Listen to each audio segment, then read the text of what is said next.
Tayo ng coconut pie. Una, tubig ng coconut. I put coconut milk, powdered milk, half of condensed milk, at saka sugar nilagay ko. Half a cup of cornstarch, a pinch of salt, and young coconut. And now, hanguin natin hanggang maluto siya, lumapot.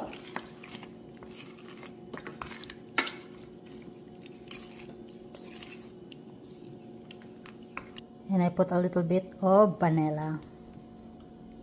Ayan, lumalapot na siya, paunti-unti. Sa mahinang apoy lang ha, huwag natin biglain. Now this is done. Looks, now it's done.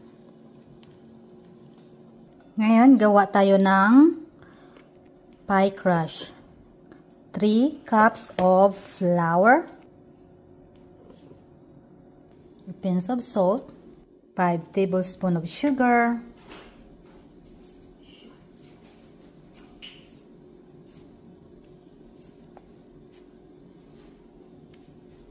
now the butter. Lagay natin ng paunti-unti.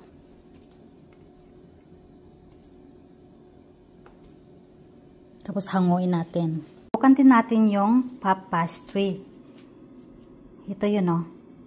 Yung parang maliliit na sheet. Nilagyan ko ng butter yung boto ng pan. Tapos lagay natin pa isa-isa. Tapos i-varnish natin ng butter.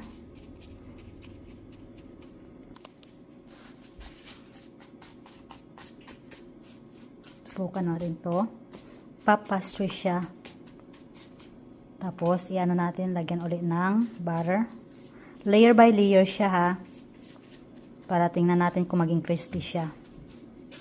Ayan, maraming layer na nilagay ko. Lagay na natin yung coconut filling.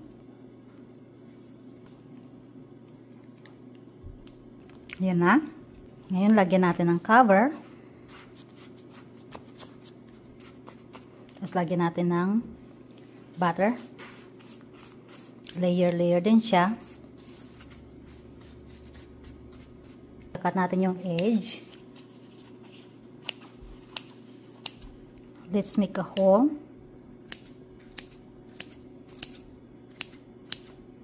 Tapos i-bake natin to ng mga 8 minutes to 10. Go! The coconut pie is done and it's beautiful.